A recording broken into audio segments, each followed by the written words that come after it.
everyone, my name's Nathan Pay and welcome to another episode of Blu Ocean Crypto.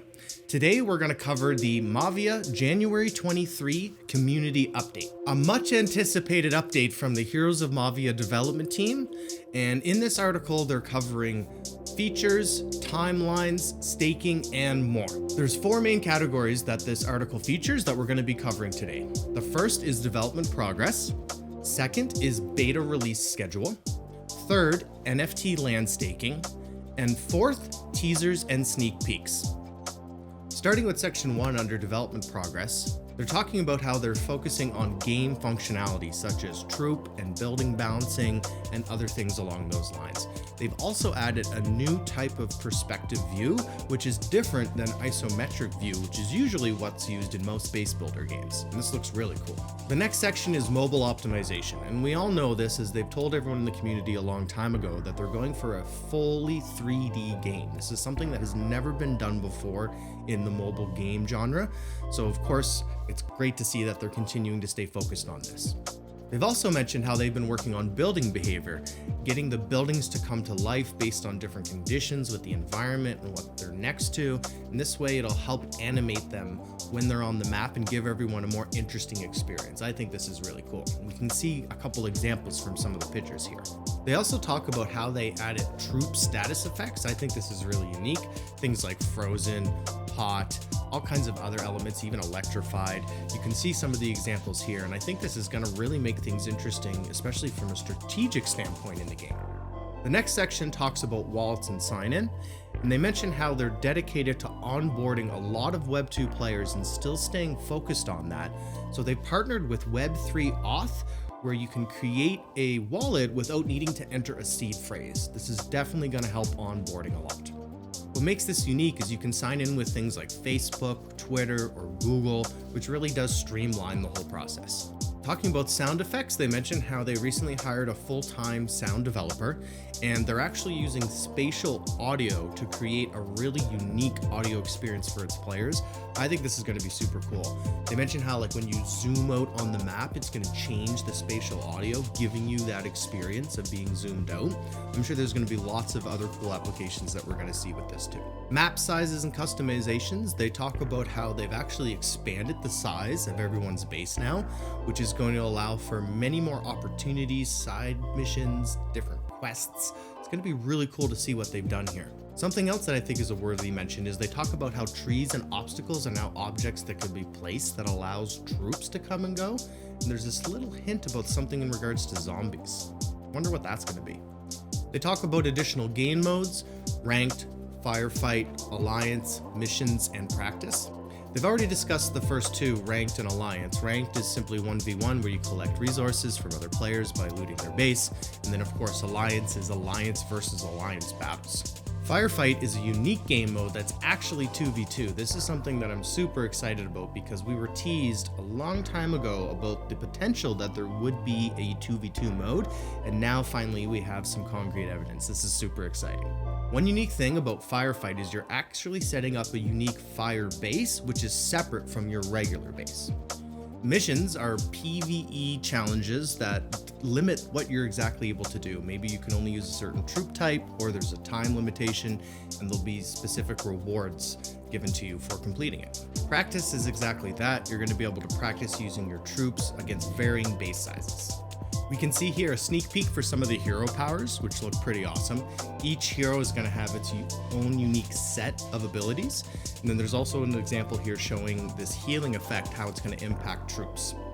We can also see that they've added a color scheme for buildings and troops. This is something I know the community has requested quite a while ago, so it's really nice to see them add that. You're basically going to be able to change the color of your base based on these palettes, which is going to add its own uniqueness to it. Moving along to the second section, which is the beta release plan. And before I jump into it, be sure to stay to the end of the video when we go over all the teasers and sneak peeks. But that being said, they wanted to release the beta in different phases. Firstly, they're starting with a private beta selected from some unique individuals that's already been figured out and happening behind the scenes, and their plan is to eventually roll it out to the community. They do say that their priority is getting the game in the hands of the community, but they're not willing to sacrifice quality in order to speed that up. That's something I think we all can appreciate.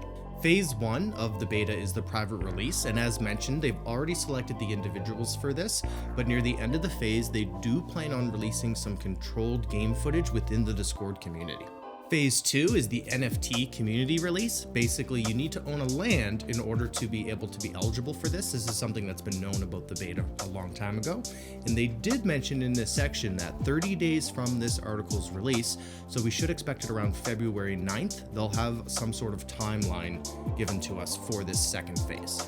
The third phase is an invite-only beta where landowners who already had access in phase 2 are going to be given codes that can be distributed to allow other people to test the beta without obviously having to own land themselves.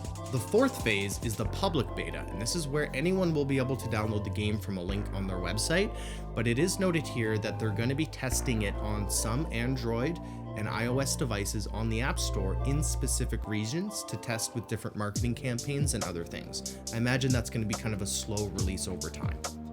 Then of course the last thing is global release, where they're going to be making it available to all regions on iOS and Android. So moving right along to section 3, NFT land staking. Season 3 is now live, and it's important to note that if you already had your land stake during season 2, there's no action needed. You are automatically enrolled into season 3. The season 3 rewards are exactly the same as season 2. And basically the way it works is you accumulate a certain amount of Mavia match for each land that you have staked. The important thing to note about Season 3 is that it's basically going to run indefinitely until the release of Mavia, allowing us, the landowners, to accumulate more and more Mavia match, which also in turn puts pressure on the team to get the game in our hands. Okay, awesome. I'm sure this last section is what most of you were waiting for, teasers and sneak peeks. So the first one we can see here is missiles shooting, and they're saying that the different units and buildings that shoot missiles all have slightly different animations. And then the gold storage producing smoke, and the more it actually has, the more smoke that it's going to produce. The next one, we can see some actual footage of a flying whale being shot down midair. Looks pretty cool. Then we have some up-close building attack animations. I do really like how lively these units look and feel. These next two are some of my favorite, showing the flame and the ice effects, so coming from these different turrets. You know, and one thing they mentioned here is who knew that the flames could shoot this far. I think that's really neat. This next one is showing us a vortex animation. Definitely looks overpowered. Basically, it's going to suck all the troops in and then explode. Curious what hero is going to get that ability, but looks pretty awesome. The next one is showing us this protection that goes over the gold storages that perhaps help you not get raided as much or protect some of your gold. I also like how they added in this animation that as your gold storage gets more full, it's going to shine brighter and brighter. We can also see just a quick animation of an explosion and then the successful troop trained animation as well. The last one we see here is a force field, which is basically the ability to extend the hit points of your air pad. Moving along to buildings and troop skins, we can see here there's an animated rocket tower, and you can see all the different variations of the animation of it. Looks pretty awesome. The next one is the oil rig drilling. Looks pretty cool. Now this next example is actually showing how the color palettes are going to affect different troops, and you can see in this one they're using the helicopter. Also shows us 3 more examples with the color palettes and other troops. I definitely like how this is going to add its own uniqueness to everyone's base and troops. The first new troop is a new scope vehicle, and they still haven't decided on the name yet. The other new unit is called the Phage, which is basically a resource destroyer, so they focus on looting gold and oil resources. And I thought it was neat that they added this last thing. They showed the splash page. This is basically the animation that's going to first pop up whenever you open the app. Nice touch.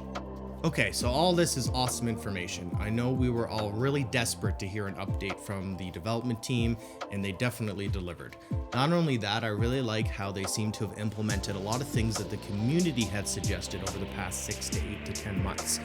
That's awesome. It means that they're listening to us, they're taking our feedback, and they're actually directly implementing it into the game. The color palettes, for example, was a common suggestion that we first seen when they released some of that gameplay footage. You know, people were worried about everything looking the same. Also, the new troops are really exciting to see too. I think it's cool that there's a Phage, which is basically a resource looter. Kind of reminds me of goblins from Clash of Clans in a way. And of course, the details on the beta. This is what really everyone was looking most forward to.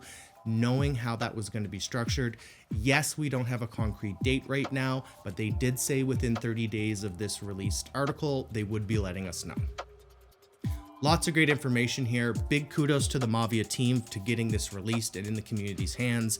I know all of us are really excited about the information, but particularly the information about the beta, and we only have to wait till February till we hear more information about the next phase. And I am definitely ready to play, as I'm sure most of you watching are too.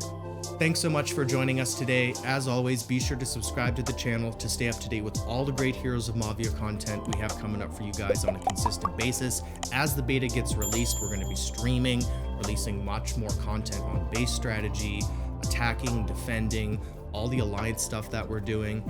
And if you also are interested, please feel free to head to our Discord if you want to join our alliance. We're currently the largest in the entire Mavia ecosystem. Don't forget to like the video and of course hit that bell notification. Till next time, cheers. Don't forget about our 1,000 subscriber giveaway where you can win $200, and if you need more information, be sure to join us on our Discord. See you there.